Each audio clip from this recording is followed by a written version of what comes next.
अगर आपको परी कथाओं पर विश्वास नहीं है तो आप इस कहानी को जरूर सुनिए। ये कहानी किसी परी कथा से कम नहीं है। एक आदमी जो हाई स्कूल की शिक्षा भी पूरी नहीं कर पाया, वो इतने गरीब परिवार से था कि खर्चा चलाने के लिए उसे अपने किशोरावस्था से ही नाश्ते की रेहड़ी लगाने से लेकर पेट्रोल पंप पर तेल भरने तक का काम करना पड़ा। ऐसे लड़के ने जब एक वृद्ध के तौर पर दुनिया को अलविदा कहा तो उसकी संपत्ति का मूल्य 62,000 करोड़ रुपए से भी ज्यादा था। अगर आप अब भी इस शख्सियत को पहचान नहीं पाए हैं तो हम आपको बता दें कि आज हम बात कर रहे हैं धीरू भाई अंबानी की। बिजनेस की दुनिया का एक ऐसा सफल चेहरा जिसने हर एक गरीब को उम्मीद दी कि सफल होने के लिए पैसा नहीं, नीयत होनी चाहिए। सफलता उन्हीं को मिलती है जो उसके लिए जोखिम उठाते हैं। धीरू भाई ने बार बार साबित किया कि जोखिम लेना व्यवसाय का नहीं बल्कि आगे बढ़ने का मंत्र है। 28 दिसंबर 1932 को गुजरात के जूनागढ़ के छोटे से गांव चोरवाड़ में धीरज लाल हीरालाल अंबानी का जन्म हुआ। पिता हीराचंद गोवर्धन भाई अंबानी एक शिक्षक थे और माता जमुनाबेन एक सामान्य गृहिणी थीं। धीरू भाई के 4 भाई बहन और थे। इतने बड़े परिवार का लालन पालन करना अध्यापक गोवर्धन भाई के लिए सरल काम नहीं था। एक समय ऐसा आया कि आर्थिक परेशानियों की वजह से धीरू भाई को पढ़ाई बीच में ही छोड़नी पड़ी और उनकी स्कूली शिक्षा भी अधूरी रह गई। पिता की मदद के लिए धीरू भाई ने छोटे मोटे काम करने शुरू कर दिए। हर सफलता के पीछे ढेरों असफलताएं छुपी हुई होती हैं। धीरू भाई अंबानी पर यह बात एकदम सटीक उतरती है। पढ़ाई छोड़ने के बाद सबसे पहले धीरू भाई ने फल और नाश्ता बेचने का काम शुरू किया, लेकिन कुछ खास फायदा नहीं हुआ। उन्होंने दिमाग लगाया और गांव के नजदीक स्थित धार्मिक पर्यटन स्थल गिरनार में पकौड़े बेचने का काम शुरू कर दिया। यह काम पूरी तरह से आने वाले पर्यटकों पर निर्भर करता था।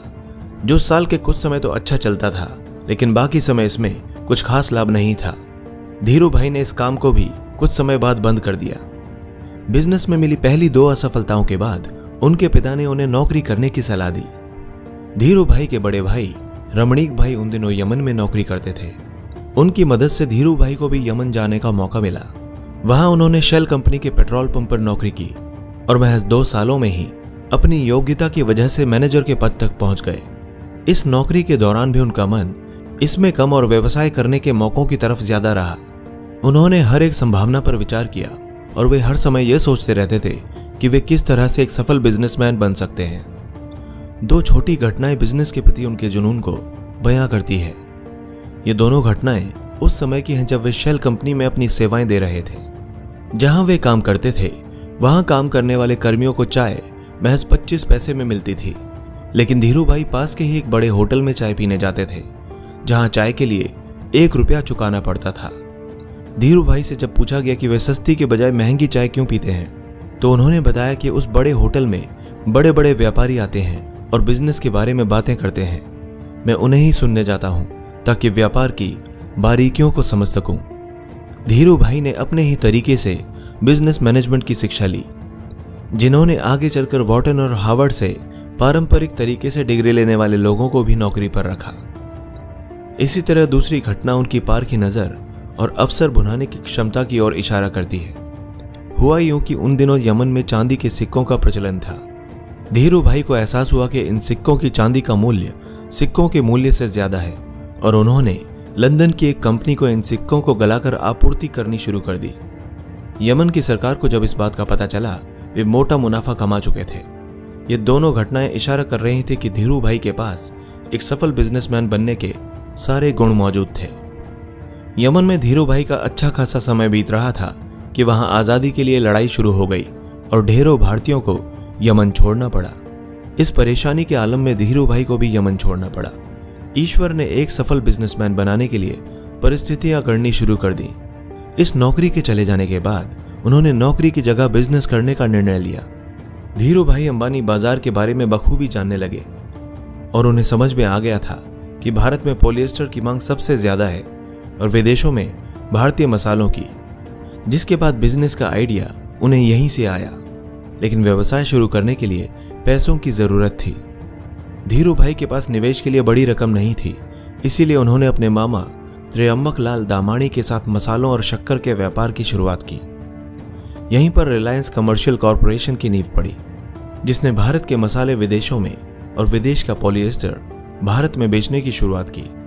इसके बाद रिलायंस ने सूत के कारोबार में प्रवेश किया। यहां भी सफलता ने धीरू भाई के कदम चूमे और जल्दी ही वे बॉम्बे सूत व्यापारी संघ के कर्ता धर्ता बन गए। ये बिजनेस जोखिमों से भरा हुआ था और उनके मामा को जोखिम पसंद नहीं था, इसीलिए जल्दी ही दोनों के रास्ते अलग अलग हो गए। इससे रिलायंस पर कोई खास फर्क नहीं पड़ा और 1966 में रिलायंस टेक्सटाइल अस्तित्व में आया। इसी साल रिलायंस ने अहमदाबाद के नरोदा में टेक्सटाइल मिल की स्थापना की। विमल की ब्रांडिंग इस तरह की गई कि जल्दी ही ये घर घर में पहचाना जाने लगा और विमल का कपड़ा एक बड़ा भारतीय ब्रांड बन गया। विमल दरअसल उनके बड़े भाई रमणीक लाल के बेटे का नाम था। इन्हीं सब संघर्षों के बीच उनका विवाह कोकिला बेन से हुआ, जिनसे उन्हें 2 बेटे मुकेश और अनिल तथा 2 बेटियां दीप्ति और नीना हुई। उन्होंने इसके बाद पीछे मुड़कर कभी नहीं देखा और रिलायंस कपड़े के साथ ही पेट्रोलियम और दूरसंचार जैसी कंपनियों के साथ भारत की सबसे बड़ी कंपनी बन गया। इन सब के बीच धीरू भाई अंबानी का सरकार की नीतियों को प्रभावित करने और नीतियों की कमियों से लाभ उठाने के आरोप भी लगते रहे। धीरू भाई और ब्रिटिश इंडियन बिजनेसमैन नूसली वाडिया के बीच होने वाले बिजनेस घमासान पर भी बहुत कुछ लिखा गया। उनके जीवन पर आधारित एक फिल्म भी बनाई गई जिसका नाम था गुरु। इस फिल्म में अभिषेक बच्चन ने उनकी भूमिका निभाई थी। लगातार बढ़ते बिजनेस के बीच उनका स्वास्थ्य खराब होने लगा और 6 जुलाई 2002 को उनकी मृत्यु हो गई। साल 2000 के दौरान अंबानी देश के सबसे रईस व्यक्ति बनकर उभरे। मीडिया रिपोर्ट के अनुसार जब उनकी मौत हुई तब तक रिलायंस 62,000 करोड़ की कंपनी बन चुकी थी। मृत्यु के बाद उनके बिजनेस को उनके बड़े बेटे मुकेश अंबानी ने संभाला। दोस्तों, इसी तरह की इंटरेस्टिंग और इन्फॉर्मेटिव वीडियोस देखने के लिए हमारे चैनल हिस्टोरिक हिंदी को आज ही सब्सक्राइब करें और बेल आइकन को दबाना ना भूलें।